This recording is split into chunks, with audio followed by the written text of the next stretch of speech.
இன்றைய நாளுக்கான உயிருள்ள வார்த்தை, இரவு நேர ஆறுதலின் வார்த்தை. 1 நாளாகமம் 29:12. ஐஸ்வர்யம் கனம் உம்மாலே வருகிறது.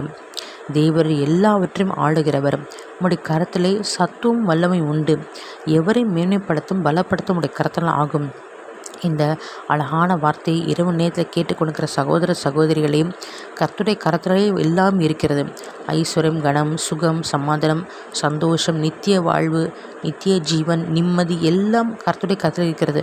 ஆகவே கர்த்தருடைய கரத்தில் நாம் பெற்றுக்கொள்ள நமக்கு ஆளுகை, நமக்கு எல்லா அதிகாரம் கொடுத்திருக்கிறான். நம்மளுக்கு பிள்ளை என்ற அதிகாரத்தை கொடுத்திருக்கிறான். அப்பா பிதாவென்று கூப்பிட பண்ணுகிற புத்திரஸ்துனாவை கொடுத்திருக்கிறான்.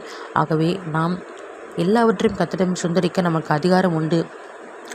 நாம் அதற்கு சுந்தரவழியே இருக்கிறோம். உங்களுக்காக நான் ஜெபிக்கிறேன். கர்த்தாவே, ஆண்டவரே, ஐஸ்வர்யம் கனம் உம்மாலே வருகிறது என்று சொல்லி வேதம் சொல்கிறது. ராஜா, எங்களுக்கு ஐஸ்வர்யம், சமாதானம், சந்தோஷம், விடுதலை, மீட்பு, ரட்சிப்பு, சுகம், சந்தோஷம் எல்லாம் கொடுத்து எங்களை ஆசீர்வதிக்கிற தேவனாக இருக்கிற தகப்பனே, தாயின் தகப்பனே, மேலாக எங்களை நேசிக்கிற தேவனாக இருக்கிற தகப்பனே, அதற்காக உங்கள் கோடி ஸ்தோத்திரம் கர்த்தாவே. ஏசப்பா ஸ்தோத்திரம் கர்த்தாவே. நாங்கள் அதை சுந்தரிக்க கிருபை தாங்க ராஜா. நித்திய வாழ்வை சுந்தரிக்க கிருபை தாங்க ராஜா. நீர் ஆண்டவரே, நீர் பூமியில் வைத்திருக்கின்ற எல்லா ஆசீர்வாதத்தையும் சுந்தரிக்க எங்கள் எல்லோருக்கும் கிருபை தாங்க ராஜா. துதிகான மகிமையிலும் இயேசு கிறிஸ்துவுக்கே ஸ்துதிக்கிறேன். மீட்பெரும் இரட்சகமாக்கிற இயேசு கிறிஸ்துவின் நாமத்தில் ஜெபிக்கிறேன் என் ஜீவனுள்ள தகப்பனே, ஆமேன்.